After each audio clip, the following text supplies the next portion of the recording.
What's up guys? Another day, another mini vlog. Hi mga B!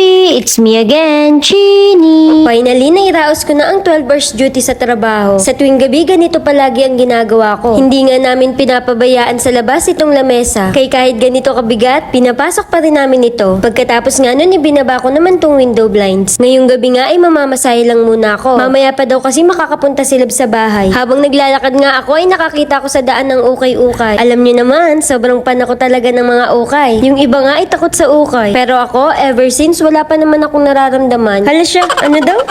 Sinuklian na nga ako ni kuya. Pagka uwi naman sa bahay ay sinukat ko na agad dito. Dito ko na nga lang naisipan kumain sa kwarto ko. Nagsangag nga lang ako at nagluto ng itlog. Hindi ko nga napanood yung Stolen Life kaya pinanood ko na lang sa YouTube. Pagkatapos ko nga kumain ay naglinis naman ako ng katawan. Bala ko sanang maligo kaya lang napakalamig pa rin ng tubig. Nag-skincare na nga ako at dinaya ko bigla ni Lab na umalis. Balak nga namin pumunta sa perya ng Bustos. Sakto naman at pupunta din ang mga pinsan ko kaya ayun sabay-sabay na kami. Dito na nga lang namin naisipan dumaan sa loob. Masyado na kasing malalaki ang truck kapag ganitong oras. Minsan masarap talagang magagala kapag dis oras na ng gabi. Lalo na kung magkakasama sa tora-tora.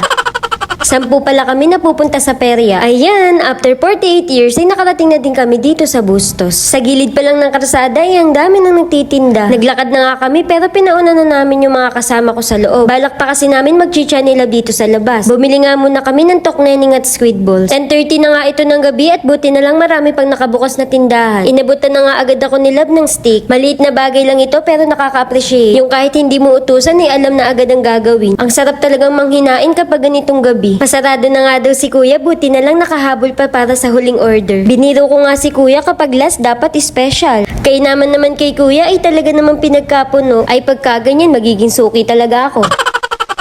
Pagkatapos ko nga bumili ng Miami ay bumili na ako ng ticket. 20 pesos nga pala bawat isang tao. Pagpasok mo dito sa loob ay napakaraming ang rides na pwede niyong pagpilian.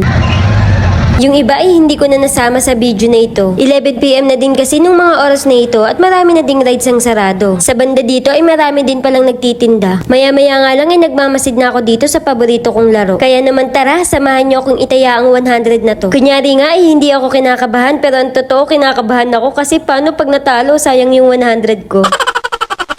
Nung hinagis na nga nung bata yung bola ay sinundan ko na din. Ayan, hinagis ko na yung bola, manginig-ginig pa.